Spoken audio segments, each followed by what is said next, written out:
We're here at the 2K Games booth, and we're about to take a look at Civilization 5, and we're here with producer John Shaffer. John, thanks so much for joining us. My pleasure. John, Civ5 is a game that a lot of people are waiting for. A lot of people are just hopelessly addicted to the series, but a lot of people have also been really surprised to hear that there are a whole bunch of changes that are going into this new game. Tell us about some of those. Okay. One big one that we're obviously going to be talking a lot about is combat. This is a pretty big change, and it's one that we're really excited about. It's instead of large stacks, we're going to what we call a 1 unit per tile combat system, which is only 1 military unit in each tile, and that will prevent people from building these large stacks of doom and just sending them around.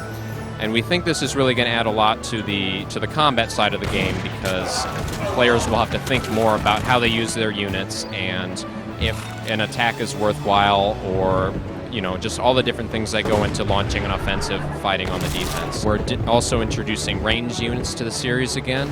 Ranged units were in Civilization 3, but because you could stack units, it was kind of like you just had a special set of units in the stack instead of really changing the dynamic for warfare. And anybody who's familiar with the old game Panzer General will actually recognize a lot of what we're doing with Civilization 5. And it was something that we thought was a good change. We think going away from stacks will be a big benefit to Civ, so that's a good thing. Additionally, we're looking at the diplomatic side of the game as well. We're introducing something called city-states, which are minor powers that are part of the game that aren't there to win, but are there to kind of grease the wheels of diplomacy. You can befriend them, you can conquer them, and most interesting of all, you mix the two, where somebody makes a friend of a city-state and another civilization tries to conquer it.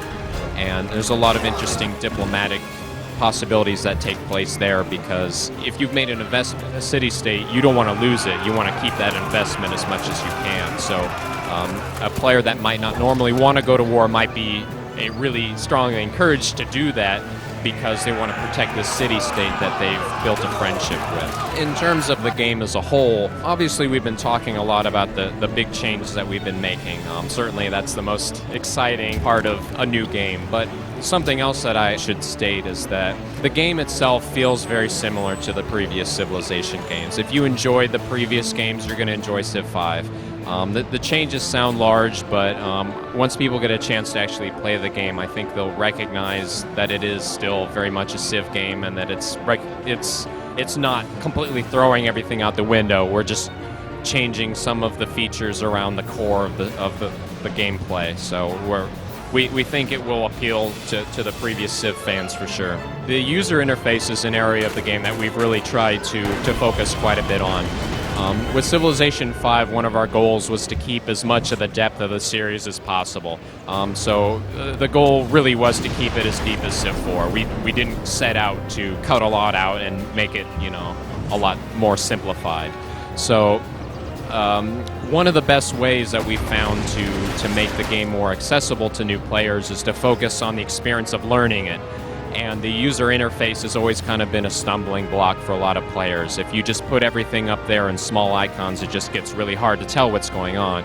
So we wanted to focus as much as possible on the things that are really important at the time. We still have all the information is available, it's there, but we wanted to prioritize it and make sure that players were only getting what they needed. The advisors as well are a big part of that. Personally, I'm not a big fan of tutorials, as a lot of people are probably in a similar situation. You just don't want to sit down and click through something for 2 hours that's not playing the game. So the advisors give us the opportunity for players to just jump right into any game and start playing a real game without, learning how to move the camera around. And the advisors will come in and give them advice on situations. They'll teach them new things. They'll kind of serve as a tutorial without necessarily needing to go step by step through the learning experience of the game. So it's something that's really designed to help bring players in that maybe tried the game before but just didn't get it, or brand new players as well. Okay, John, so that was a great interview, lots of really great information there. We'd like to close by asking you to remind us when the game is coming out and for which platforms? Sure thing. The game will be out for the PC in North America on September 21st of this year, and internationally on September 24th. Great, thank you so much, John, really appreciate it. My pleasure. All right, that was Civilization 5 here at the 2K Games booth at E3. Thanks.